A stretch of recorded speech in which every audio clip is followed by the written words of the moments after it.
একদিন চন্দ্রগুপ্ত মৌর্য একা বসেছিলেন এবং ভাবছিলেন একজন রাজা হিসেবে তার কি কি সমস্যা সমাধান করতে হতে পারে। যখনই কোনো সমস্যা আসতো তখন উনি বুঝে উঠতে পারতেন না ওনার ঠিক কী করা উচিত। যখনই এরকম পরিস্থিতি আসতো তখনই চন্দ্রগুপ্ত তার গুরু অর্থাৎ চাণক্যের কাছে ছুটে যেতেন। আর ঠিক এখন যখন উনি এই সমস্যায় পড়লেন তখন উনি ওনার সিপাহীদের বললেন, আমার গুরু চাণক্যের কাছে যাও এবং বলো ওনার শিষ্যের সাহায্য লাগবে। তাই আমি ওনার কাছে গিয়ে ওনার সাথে দেখা করতে চাই। চাণক্য চন্দ্রগুপ্ত রাজমহল থেকে অনেক দূরে একটা আশ্রমে থাকতেন। চন্দ্রগুপ্ত যখন সেখানে গেলেন এবং আশ্রমের ভিতরে ঢুকলেন তখন সেখানে তিনি চাণক্যকে খুঁজে পেলেন না। যখন তিনি অন্যান্য শিষ্যদের জিজ্ঞেস করলেন চাণক্য কোথায়, তখন তারা বললেন যে চাণক্য তো অনেক দিন আগেই আশ্রম থেকে চলে গেছেন এবং কাউকে তিনি জানাননি যে তিনি কোথায় গেছেন। চন্দ্রগুপ্ত এই কথা শুনে খুব নিরাশ হয়ে পড়লেন এবং ওনার সৈনিকদের বললেন চাণক্যকে খুঁজে বের করতে। কিন্তু চন্দ্রগুপ্ত এটা জানতেন যে চাণক্য যদি না চান যে কেউ ওনাকে খুঁজে পাক তাহলে কারোর সাধ্য নেই ওনাকে খুঁজে বের করার। অনেক দিন ধরে অনেক খোঁজাখুঁজির পরও যখন চন্দ্রগুপ্ত চাণক্যকে খুঁজে পেলেন না তখন তিনি তার মন্ত্রীদের ডেকে তার সমস্যার কথা জানালেন এবং সকলে মিলে চন্দ্রগুপ্তর সেই সমস্যার সমাধান করে দিলেন। এর বহুদিন পর চাণক্য আশ্রমে আবার ফিরে আসলেন এবং সেখানে ফিরে এসে জানতে পারলেন যে চন্দ্রগুপ্ত তাকে খোঁজার জন্য তারই আশ্রমে এসেছিল।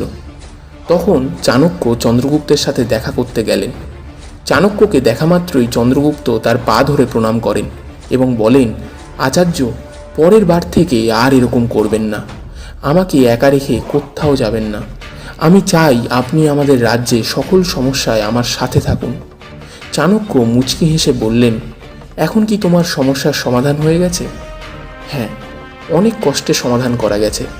চাণক্য তখন বললেন যে চন্দ্রগুপ্ত, সব সময় মনে রেখো তুমি সব সময় কারোর উপর ভরসা করে তুমি কখনোই চলতে পারো না। তোমার সমস্যা সমাধান করতে তুমি তোমার থেকে বেশি বুদ্ধিমান লোকেদের সাহায্য নিতে পারো ঠিকই, কিন্তু তোমার কাছে যদি কেউ না থাকে তাহলে সবসময় শেষে তোমাকেই সিদ্ধান্ত নিতে হবে, কেননা তুমি এই রাজ্যের রাজা। এর উত্তরে চন্দ্রগুপ্ত বললেন, কিন্তু আমি কি করে জানবো যে আমার সব সিদ্ধান্ত সঠিক হবে? তখন চাণক্য বললেন, এই জন্যেই তো আমি তোমাকে আনভিশিকি শিখিয়েছি। বন্ধুরা, এবার আমরা আনভিশিকি অর্থাৎ সায়েন্স অফ থিঙ্কিংয়ের 6টা বিষয় সম্বন্ধে জানব যেইগুলি আচার্য চাণক্য বলেছিলেন। কিন্তু তার আগে এরকম নলেজ, মোটিভেশন এবং ইনফরমেটিভ ভিডিও পেতে এক্ষুনি চ্যানেলটিকে সাবস্ক্রাইব করুন আর পাশে থাকা বেল আইকনটি প্রেস করে দিন সবার আগে নোটিফিকেশান পেতে। কারণ আপনারা অনেকেই ভিডিওটি দেখে চলে যান অথচ সাবস্ক্রাইব করেন না। চলুন এবার ভিডিওতে আসা যাক।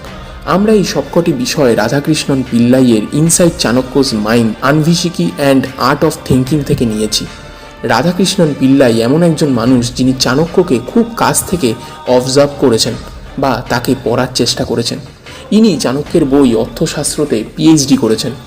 চলুন প্রথম বিষয় নিয়ে কথা বলি এবং এই আনভিশিকির প্রথম বিষয় হলো অল্টারনেটিভ থিঙ্কিং। যদি আমরা কোনো সমস্যার সম্মুখীন হই তাহলে আমাদের এটা মনে রাখতে হবে যে অনেক সমস্যার একটি সমাধান হতে পারে, আবার একটি সমস্যার অনেক সমাধান হতে পারে। এই জন্যেই আমাদের সলিউশন ফোকাসড হতে হবে নাকি প্রবলেম ফোকাসড। চাণক্য তার অস্ত্রশাস্ত্র বইতে এরকম অনেক অল্টারনেটিভ থিঙ্কিংয়ের উপায় বলেছেন, কিন্তু সেগুলোর মধ্যে সবচেয়ে জনপ্রিয় উপায় হলো একটি পদ্ধতি যার 4টি ধাপ রয়েছে। এই পদ্ধতি হলো সাম, দান, দণ্ড, ভেদ। এই পদ্ধতি এতটাই জনপ্রিয় যে আজ মিলিটারি, পুলিশ, ফরেন পলিসি এবং ক্রাইম ডিটেকশনেও এই পদ্ধতিকে অবলম্বন করা হয়। এর প্রথম ধাপটির নাম হলো সাম অর্থাৎ আলোচনা। আমাদের প্রথম পদক্ষেপ সবসময় এটা হওয়া উচিত যে আমরা যাতে কোনো লড়াই না করি, যুদ্ধ না করি, বরং শান্তিপূর্ণ আলোচনার মাধ্যমে আলোচনা করি। যদি দুটি লোকের মধ্যে মিউচুয়াল রেসপেক্ট থাকে তাহলে শান্তিপূর্ণ আলোচনার মাধ্যমে আমরা উইন উইন সিচুয়েশন অর্থাৎ দুদিকেই যাতে সমানভাবে মানুষ ভালো থাকে সেইটা কিন্তু নিশ্চিত করতে পারি। দ্বিতীয় ধাপ হলো দান অর্থাৎ গিফট বা উপহার। প্রত্যেকটি মানুষের কিছু না কিছু চাহিদা থাকে এবং তাদের উপহার পেতে ভালো লাগে। তাই যদি আমরা তাদের দরকার মতন তাদের উপহার দিই তাহলে আমরা আমাদের লক্ষ্য পূরণ করতে পারি। এটাকে আমাদের ঘুষ ভাবা উচিত নয়, বরং এটাকে মিউচুয়াল বেনিফিট হিসেবে দেখা উচিত। তৃতীয় ধাপ হলো ভেদ অর্থাৎ ডিভিশন। যেসব লোকেরা বন্ধুত্বপূর্ণ আচরণ বজায় রেখে কাজ করবে না, তাদের জন্য এই পথ অবলম্বন করা যেতে পারে। আর এই পদ্ধতি ইংরেজরা আমাদের সাথে ব্যবহার করেছিলেন। Divide and rule. খুব খারাপ পরিস্থিতিতেই এটি ব্যবহার করা উচিত। চতুর্থ ধাপ হলো দণ্ড অর্থাৎ শক্তি বা ক্ষমতা। যদি কোনো পন্থা কাজ না দেয় তখন এই ধাপ ব্যবহার করা উচিত। আচার্য চাণক্যের মতে যখন সমস্ত রাস্তা বন্ধ হয়ে যায় তখনই একমাত্র এই পথ অবলম্বন করা উচিত। আরেকটি কথা, এমনটা নয় যে এই 4টি ধাপকে পরপর ব্যবহার করা উচিত। আপনি আপনার পরিস্থিতি অনুযায়ী যে কোনো ধাপ আগে বা পরে ব্যবহার করতে পারেন। উদাহরণস্বরূপ, যদি কেউ আপনার উপর আক্রমণ করে কোনো অস্ত্র নিয়ে, তখন আপনার আত্মরক্ষার জন্য সরাসরি চতুর্থ ধাপ অর্থাৎ দণ্ড অবলম্বন করাই শ্রেয়। কিন্তু তাছাড়া সব বিষয় অন্য ধাপগুলো প্রথমে ব্যবহার করা যেতে পারে। আনভিশিকির দ্বিতীয় বিষয় হলো বোথ সাইড লার্নিং। চাণক্যের আরেকটি গুণ ছিল যে তিনি একসাথে দুটো দিক নিয়েই সমানভাবে ভাবতে পারতেন। অনেক লোকের কাছে আমরা শুনেছি যে যারা ভালো চিন্তা করে তাদের কখনো খারাপ চিন্তা করা উচিত না, কিন্তু আমাদের এই সমস্যাগুলোর কথাও ভাবা উচিত, আমরা যেগুলো সম্মুখীন হতে পারি। তাই অলওয়েজ থিঙ্ক পজিটিভ বা ডোন্ট ফরগেট নেগেটিভ। যখন আমরা কোনো সমস্যাকে দুদিক থেকেই চিন্তা করি তখন আমরা ভালো সমাধান পেতে পারি। চাণক্য বলেন, ভালো মানুষেরা তো আপনাকে ভালো উপদেশ দেবেন ঠিকই, কিন্তু যারা আপনার ভালো চায় না তারা আপনার কি কি ত্রুটি রয়েছে সেগুলো বলে দেবে। শত সমস্যার মধ্যেও আমাদের দৃষ্টি সবসময় লক্ষ্যের দিকে থাকা উচিত, যেমনটা একটা নদী করে থাকে। একটা নদী যখন সাগরের দিকে যায় তখন তার মাঝখানে হাজারো পাথর এলেও সেই নদী ঠিক নিজের রাস্তা বানিয়ে সাগরে মিলিত হয়। এই রকমভাবে আমাদেরও ফ্লেক্সিবল হতে হবে এবং পরিস্থিতি অনুযায়ী প্ল্যান বদলাতে হবে, কিন্তু আমাদের লক্ষ্য কখনো বদলানো উচিত নয়। এরপরের বিষয় বা তৃতীয় বিষয় হলো লিডারশিপ থিঙ্কিং। চাণক্য অনেক রাজাদের নতুন করে ভাবতে শিখিয়েছেন। চাণক্য বলেন, যদি আমরা লিডারদের মতো চিন্তা করতে চাই তাহলে সবার আগে আমাদের নিজেদেরকে লিডার ভাবতে হবে। একজন আসল লিডার বা নেতার কোনো স্বার্থ থাকে না, সে কেবলমাত্র অন্যদের কথা ভাবে। আর এটা তখনই আমরা বুঝতে পারবো যদি আমরা একজন নেতাকে বাবা বা মা হিসেবে কল্পনা করি। কারণ মা বাবা তখনই খুশি হয় যখন তাদের বাচ্চারা ভালো কিছু করে। তারা চায় তাদের বাচ্চাকে সবসময় সবচেয়ে ভালো স্কুলে দিতে, এবং যখন বাচ্চারা কোনো ভালো কিছু অ্যাচিভ করে বা কোনো ভালো রেজাল্ট করে তখন তাদের থেকে বেশি খুশি কেউ হয় না।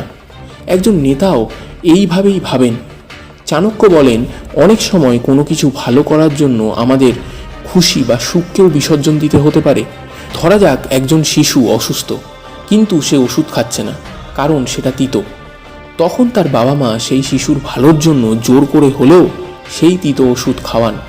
ঠিক তেমনই যদি কোনো শিশু স্কুলে না যেতে চায় তবুও তার বাবা মা তাকে জোর করে স্কুলে পাঠান, কারণ সেখানে গেলে তবেই তাদের সন্তান ভালোভাবে মানুষ হবেন। তাই আমরাও যদি একজন নেতার মতন চিন্তা করতে চাই তাহলে আমাদের বাবা মার মতন করে নিজেদের ভাবতে হবে। আনভিশিকির চতুর্থ বিষয় হলো ক্রিয়েটিভ থিঙ্কিং। চাণক্য নিজে সবসময় খুব ক্রিয়েটিভ এবং ইনোভেটিভ থিঙ্কার ছিলেন। এটা আমরা তারই লেখা অস্ত্রশাস্ত্র বইয়ের একটা সূত্র থেকে জানতে পারি। চাণক্য সেখানে হাতিদের ধরার ব্যাপারে বলছেন। আগেকার সময় যুদ্ধের জন্য হাতিদের ব্যবহার করা হতো। চাণক্য হাতিদের নিয়ে খুব গভীর পড়াশোনা করেছেন এবং তাদের ধরার উপায়ও বলেছেন। চাণক্য বলেন যে শুধুমাত্র 20 বছর বয়সী হাতিদেরই ধরা উচিত। এছাড়া কোনো মহিলা হাতি যার বাচ্চা আছে কিংবা কোনো বৃদ্ধ হাতিকে ধরতে নেই। আর হাতি ধরার সবচেয়ে উপযুক্ত সময় হলো গরমকাল। এই উপায় থেকে আমরা এটা বুঝতে পারি যে চাণক্য সবসময় ডিস্ট্রাকশন বা ধ্বংস চান না। আর দ্বিতীয়, উনি সবসময় কোনো কাজ করার বেস্ট বা সবচেয়ে ভালো পদ্ধতি খোঁজার চেষ্টা করেন। এর একটা বাস্তবিক উদাহরণ দেখা যাক। ধরুন আপনার কোনো সফটওয়্যারের বিজনেস আছে, কিন্তু তার মানে এটা নয় যে আপনার সফটওয়্যারের বিজনেস শুধুমাত্র তখনই চলবে যখন আপনার সমস্ত কম্পিটিটররা তাদের বিজনেস বন্ধ করে দেবে। বরং আপনি যদি আপনার ক্রিয়েটিভ থিঙ্কিংকে ব্যবহার করে কোম্পানির মার্কেটিং এবং সার্ভিসকে আরও ভালো করেন তখন আপনার বিজনেস আরও বেশি হবে এবং আপনি বেশি লাভ করতে পারবেন। যদি আমরা সঠিক সময়ের কথা বলি তাহলে আপনারা লক্ষ্য করবেন সুপারস্টাররা তাদের সিনেমা দুর্গাপূজা, ঈদ, দীপাবলি, ক্রিসমাস এই সব সময় রিলিজ করে। তার কারণ হলো এই সব সময়গুলোতে সকলের ছুটি থাকে এবং সেই জন্য সাধারণ মানুষেরা ছুটির দিন ফ্যামিলি নিয়ে এই সব সিনেমাগুলো দেখতে যায়, আর তাতে সিনেমা হাউসফুল হয় এবং বেশি দিন চলে। আনভিশিকির পঞ্চম বিষয় হলো ল্যাটেরাল থিঙ্কিং। বইটির লেখক বলছেন যে তিনি দুটো সিমেন্টের কোম্পানিতে অ্যাজ এ কনসালটেন্ট হিসেবে কাজ করেছেন। দুটোর মধ্যে প্রথম কোম্পানি সুপার কনফিডেন্ট ছিল যে তারা যে কোনো অর্থনৈতিক সমস্যাকে হ্যান্ডেল করতে পারেন আগামী 20 বছর পর্যন্ত। অপরদিকে দ্বিতীয় কোম্পানি তাদের কর্মচারীদের মাসিক মাইনে অবধি দিতে পারছিল না, প্রায় বিক্রি করার পথে চলে এসেছিল কোম্পানি। প্রথম কোম্পানি সবাই খুশি ছিল, কিন্তু দ্বিতীয় কোম্পানি সবাই অনিশ্চয়তায় ভুগছিল। এর কারণ হলো প্রথম কোম্পানির লক্ষ্য ছিল দূরদর্শী, তারা মিনিমাম রিস্ক নিচ্ছিল এবং ইন্ডাস্ট্রির অভিজ্ঞ কনসালটেন্টদের সাথে আলোচনার মাধ্যমে কোম্পানিকে এগিয়ে নিয়ে যাচ্ছিল। অপরদিকে দ্বিতীয় কোম্পানির লক্ষ্য দূরদর্শী ছিল না, তারা শুধু প্রফিটের পিছনে দৌড়াচ্ছিল এবং তারা লাভকেই সফলতার চাবিকাঠি মনে করছিল। চাণক্য বলেছেন যে শেষে সফলতা তারাই পায় যাদের লক্ষ্য হয় দূরদর্শী। আনভিশিকির ষষ্ঠ বিষয় হলো স্পিরিচুয়াল থিঙ্কিং। চাণক্যের সময় ভারত ছিল বিশ্বের ধনী দেশগুলোর মধ্যে অন্যতম এবং এই অর্থের ব্যাপারে তিনি বিস্তর বিবরণ দিয়ে একটি বইও লেখেন যার নাম অর্থশাস্ত্র। কিন্তু চাণক্যের মতে শিক্ষাই হলো সম্পদ। চাণক্য চাইতেন যে জ্ঞানের সাথে সাথে আমরা স্পিরিচুয়াল থিঙ্কিং বা আধ্যাত্মিক ভাবনা চিন্তা করি।